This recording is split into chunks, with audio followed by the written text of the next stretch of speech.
To Wild 94.1, we are backstage at Wild Splash. Myself, Bootleg Kev, and of course my dude Buckwheat. Oh, take. We got a special guest sitting next to us right now. He just tore it down. T.I.P. What up, bro? What's up, man? First of all, man, that show was crazy. You took us back. You did I'm Serious? Well, thank you. Like, I ain't heard I'm Serious for a few years. Okay. You know what I'm saying?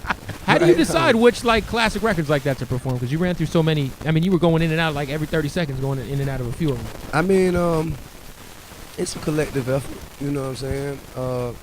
It's basically a collection of opinions that kind of that are democratically weighed out. You know what I'm saying? By the time showtime come up, and then some things are spontaneous. Yeah, Meek Mill came out and was rocking with you too on stage as well. Right. That's my little bro. I want to ask you, what's your favorite out of all your albums? If you had to go back and pick, what's your favorite Tip album? If you had to be on an island with one album that was your own. Why does this continue to represent itself? Come on, man. You gotta give me an answer, man. We can't be democratic on this one. My next one.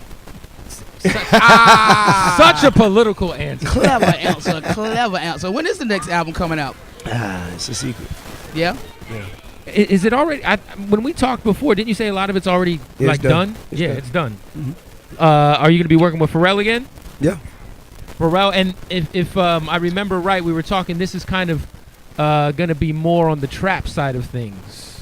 So can we expect a Toomp? I mean, you and Toomp. Absolutely. It's like the sure. DJ Premier and Guru of the South. Okay, I take that.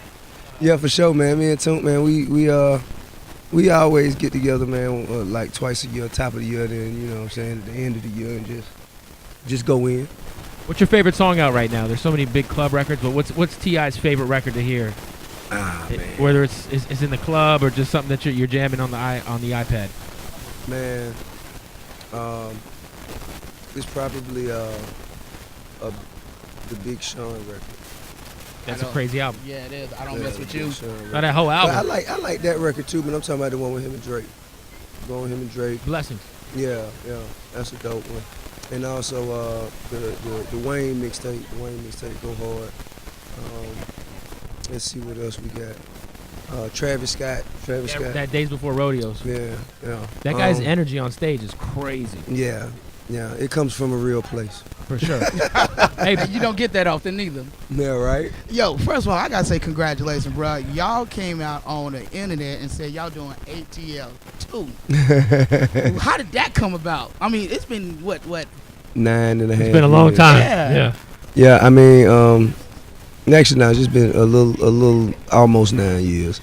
I mean, the 10th anniversary is coming up, and we always planned on dropping it at the 10th anniversary if it maintained its significance, right? And if the demand for it, if it was still present, and I think that it is. So you know what I'm saying, it's time to get moving on it. You're obviously a big businessman. How do you feel about like the new trend in hip hop where people are dropping albums like with like a little to no notice? Is that something that you can see yourself like maybe getting into? What's your thoughts on that? Well, I think the material must support the like that approach. If you have some superb, just exponentially good material, then okay, great. Then it will support the thought of you doing something extraordinary. But if you have very ordinary material, then it will not support the extraordinary approach. So be very careful.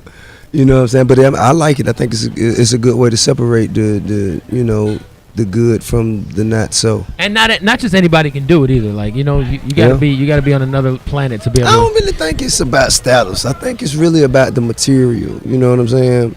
I really do. I don't think it's about how many records you sold or how many followers you have. I just think it's about you actually having the kind of material that will justify such unconventional methods. So with that being said, I'm gonna flow this way with it. If you have to give a new artist that one advice, what would it be? Advice about? I'm asking you advice about what? About like how to drop his record? You would not just how to drop it, but how to get into the game right now, because you have so many avenues to get into the game, and everybody think, hey, let me drop an EP, let me drop a mixtape, let me do this, let me do that. Like, what would be that one advice? It's a collection of things, man. You have to stay on the road, work hard. You have to stay touring. You just have to constantly get your material and your content in the faces, the eyes, and the ears of the people, man. And the more they see you, the more they get used to seeing you, the more they expect to see you. And you know what I mean? And as long as every time you present yourself, you do it in a manner that is a proper representation of what your movement is, then I think as long as you continue to do that, it's only a matter of time to where all the stars in the moon aligns to where, you know, it works in your favor. Hey, talk about Doe B. I was a real big fan of Doe B. Obviously, he passed away way before his time. Right. How great, man, could Doe B have been, man? Because I really think he even when he was alive, you know, he had your cosign, but I always thought he was very slept on. But I mean, nah, he wasn't slept on. It was so early. He was just about to make his mark. Right. You know, it was so early. I mean, I think he was the Biggie of the South. To be honest with you, I think that what he meant to the people from his neighborhood and from his region, I don't think anybody has ever came out with that kind of support. You know what I mean? And I mean, probably Young Jeezy with the Snowman movement was probably the big. Like he was a very majorly supported person, and everybody who knew him, you know what I'm saying, like they all recognized that his time was, you know, it was on the way. Hey, everybody's binge watching TV shows right now on Netflix.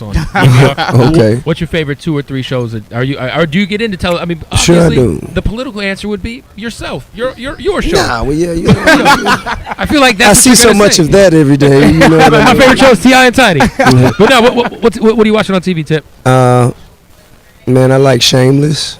Such a good show. Yeah. Frank is a bastard. Sheesh. Ray Donovan. A lot of Showtime there. Yeah. What else, man? Of course, I love Sons of Anarchy, but you know it's over now. It's concluded. Let's see here. Orange is the New Black. Waiting on that next season. Of course. That's what's up. That's dropping actually in a couple of months too. The third season or fourth season. Looking forward to it. And I need to get on Game of Thrones. I need to Game of Thrones is good. And House of Cards. House of Cards. Yeah. Well, you know what I'm saying? I was on Boss, so you know people who was on Boss don't Boss really was watch good. House of Kelsey Cards. Grammy. Shout out to Kelsey. I like Kevin Spacey and all, but you know. Hey, so we're gonna let you go, man, but we're looking forward. So hopefully we get a new album this year. Sure. Well, let's hope. Let's hope. T.I., we appreciate you. Wild Splash, my dude. Yeah, we appreciate you coming out to Tampa, Always brother. a pleasure. Always, fam. I already know.